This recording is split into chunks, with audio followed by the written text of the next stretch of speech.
Bonjour chers téléspectateurs, bienvenue sur Couleur TV, bienvenue sur votre émission Ecofinance.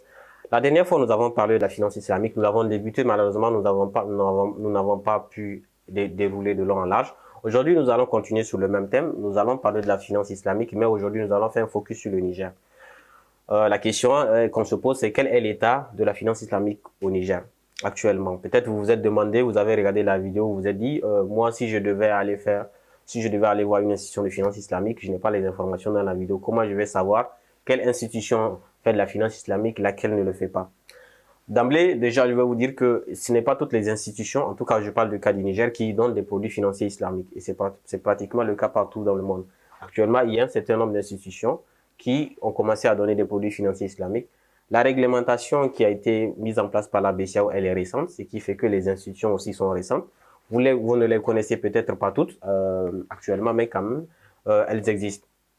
Donc, alors, pour parler du développement de la finance islamique, elle est un peu lente. Et déjà, il y a un certain nombre de facteurs que nous avons vu peut-être la dernière fois, qu'aujourd'hui, j'aimerais d'abord, avant de rentrer dans le cas précis, c'est l'assurance. Vous savez, dans les produits, dans la banque, l'assurance, elle est incontournable parce que si je prends le cas des banques classiques, vous partez, vous prenez un prêt à la consommation, je ne sais pas, vous voulez acheter un véhicule. Généralement, c'est un prêt sur lequel et on va pas vous demander une garantie. Le garantie, c'est ça peut-être votre salaire, la garantie. Donc, la banque derrière, elle a besoin de s'assurer que en cas de pépin, il y a quelqu'un qui pourra payer. Donc, généralement, ce qui est fait, c'est une assurance qui est mise en place, assurance consommation. Généralement, c'est auprès de la banque déjà que vous prenez cette assurance. Vous prenez un prêt, donc on vous dit obligatoirement, vous devez prendre une assurance derrière.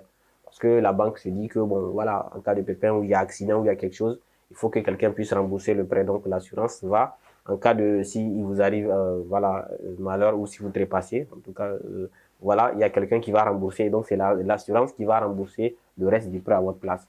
Ce n'est pas, par exemple, donc, si on prend des crédits immobiliers ou, par exemple, ou si tu as un bien immobilier que tu peux mettre en garantie, ça vraiment, ça baisse le risque pour la banque.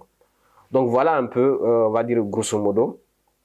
Et donc, côté finance islamique au Niger, malheureusement, on n'a pas encore ce qu'on appelle le takafoul, l'assurance, comment on appelle ça, islamique. Elle est différente de l'assurance conventionnelle, parce que l'assurance conventionnelle, qui est une assurance qui est donnée par une société privée, une société anonyme généralement, qui dit quoi, vous payez une prime. Vous payez une prime à l'assurance et l'assurance, parce qu'il faut savoir que la banque et l'assurance font partie d'un système qu'on appelle, voilà, le système financier. Ce sont, en tout cas, il y a la banque, l'assurance complète le système bancaire. Le système d'assurance, il vient compléter parce que ça apporte une certaine gestion du risque donc à la banque. Donc, dans l'assurance conventionnelle, ce que vous faites, vous donnez la prime. Vous avez une moto, je prends juste l'exemple d'une moto, vous achetez une moto. Par contre, mais votre moto, elle peut faire des dégâts. Elle peut faire, par exemple, l'assurance responsabilité. Vous pouvez avoir des accidents, par exemple. Donc, pour cela, ça peut arriver à un mois où vous n'avez pas d'argent. Par exemple, vous prenez votre moto et sur la route, vous cognez la voiture de quelqu'un.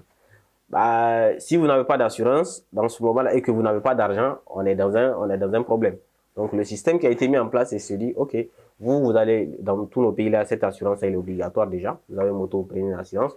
Vous partez, vous prenez une assurance, vous payez une prime à l'assureur. Et l'assureur, en contrepartie, elle vous garantit, elle prend l'engagement que, en cas de pépin, donc peu importe si toi tu as l'argent ou pas, puisque tu as déjà payé cette prime-là, moi je vais prendre le risque sur mon dos. Donc s'il arrive quelque chose, c'est moi qui vais payer à ta place. Donc la conséquence, c'est que on a vu au mois de la signature du contrat, on ne sait pas s'il y aura sinistre ou pas. On ne sait pas si le malheur va arriver ou pas. Donc le fait déjà, ça pose déjà un problème côté finance islamique. On a vu que comment on appelle ça, l'incertitude pose problème parce qu'on a vu parmi les piliers, les 5 piliers de la finance islamique la dernière fois, il faudrait pas qu'il y ait une incertitude sur sur certains points du contrat. Et donc là, on voit pour ce cas précis, l'élément fondamental, c'est que au moment où toi tu payes l'argent, on ne sait pas. Donc si tu payes l'argent, si au courant de l'année, par exemple, parce que c'est une prime annuelle, tu n'as pas d'accident, tant mieux.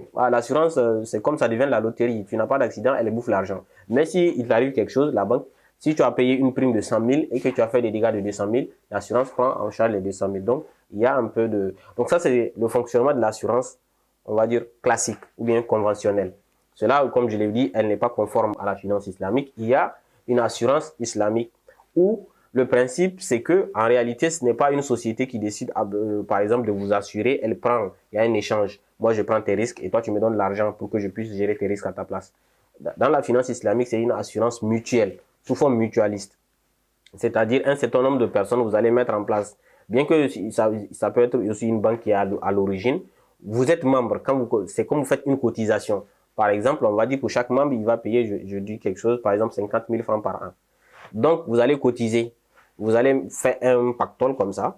Voilà. Et puis, si en cas de sinistre, si l'un d'entre vous, il arrive à avoir un sinistre, arrive à avoir un accident ou quelque chose comme cela, on va prendre et puis lui donner. Ce qui fait qu'en fin d'année, on va faire le compte pour ça, pour voir. S'il y a de l'argent qui reste, on va vous restituer. Parce que c'est ça le principe de la finance islamique. Il faudrait qu'il y ait le principe de partage des profits et des pertes. Là, où vous êtes constitué sous forme d'entreprise et vous êtes dit, OK, on va mutualiser nos risques. Si l'un d'entre nous a un accident, on va prendre l'argent là pour... Mais si à la fin, on fait le décompte et qu'en réalité, il y a eu moins de sinistres et nous, on a payé beaucoup plus de primes, on va faire les charges moins les dépenses. Ce qui va rester, vous les autres, vous qui avez contribué, vous qui êtes les membres, vous allez recevoir une partie de l'argent. Ce qui n'est pas le cas dans la finance conventionnelle. Parce que la finance conventionnelle, vous payez. Même si vous n'avez eu aucun accident, vous ne pouvez pas retourner à la fin de l'année pour dire je n'ai aucun accident, remets-moi mon argent. C'est pas comme ça, vous payez, c'est fini. Alors que dans le cas de la finance, de la finance mutualiste, en tout cas acceptée par l'islam, en réalité, il peut y avoir plusieurs modalités, mais l'idée c'est que c'est vous qui entre vous, comment on appelle ça, vous vous assurez mutuellement. Ce n'est pas une société externe qui vient vous assurer et qui fait du profit sur votre dos. Donc voilà, donc pour que la banque puisse marcher, il faut forcément des garanties.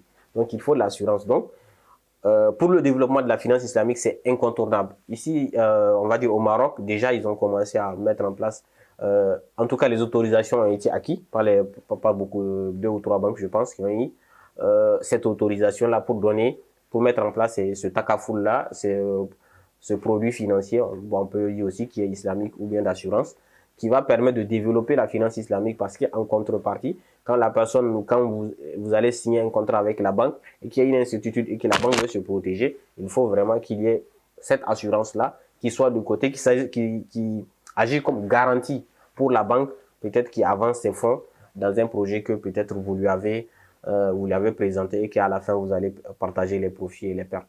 Donc voilà un peu, c'est indispensable. Encore au Niger, ce n'est pas encore le cas, ce qui fait que forcément il y aura beaucoup de trébuchements dans le développement de la finance islamique, mais je garde espoir que ça viendra bientôt. En attendant, comme je vous l'avais promis, il y a un certain nombre d'institutions qui ont mis en place la finance islamique. Certains, ce sont des fenêtres. Donc, on va citer entre autres, il y a Coris Baraka, qui est une institution, on va dire, financière islamique implantée. Je parle de ceux qui sont implantés au Niger. Que si vous êtes intéressé, vous pouvez déjà aller les voir pour leur demander de simples questions. J'aimerais apprendre sur la finance islamique. Quels sont les produits que vous offrez? Quelle est la différence? Si vous avez en tout cas des points comment on appelle ça?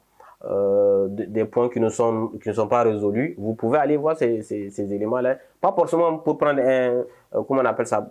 Pour déposer de l'argent ou autre. Non, juste essayer de comprendre le principe de fonctionnement de façon plus en détail, peut-être avant d'ouvrir un compte investissement, par exemple. Donc, il y a Coris Baraka, il y a Asusu Finance Islamique, qui est une fenêtre aussi, ça fait quelques années qu'elle est là. Il y a At-Tadamun, il y a Al-Izza aussi, qui s'est lancé dans la finance islamique, et il y a Amana aussi. Et bien sûr, la Banque islamique du Niger qui a fait un virage, parce que vous savez, avant la Banque islamique du Niger, c'était juste une banque islamique de nom, parce qu'il n'y avait pas la réglementation au niveau de la BCAO pour donner les produits financiers islamiques. Actuellement, la Banque islamique du Niger s'est redirigée vers la finance islamique. Aujourd'hui, si vous avez besoin de produits financiers islamiques au Niger, vous pouvez donc vous rapprocher donc de ces institutions-là. Donc voilà pour faire grosso modo, pour compléter le sujet, le thème sur la finance islamique. Vous pouvez vous rapprocher de ces banques, de ces institutions-là pour leur demander où en sommes-nous par rapport à l'évolution de la finance islamique, puis comment est-ce que vous pouvez aussi faire pour contribuer au rayonnement de la finance islamique au Niger. Dans certains pays, elles sont beaucoup plus avancées, hein, comme j'ai parlé du cas du Maroc ou bien même en Côte d'Ivoire, où déjà il y a vraiment des institutions très très dynamiques. Et nous espérons aussi que le Niger va profiter parce que c'est un pays largement musulman.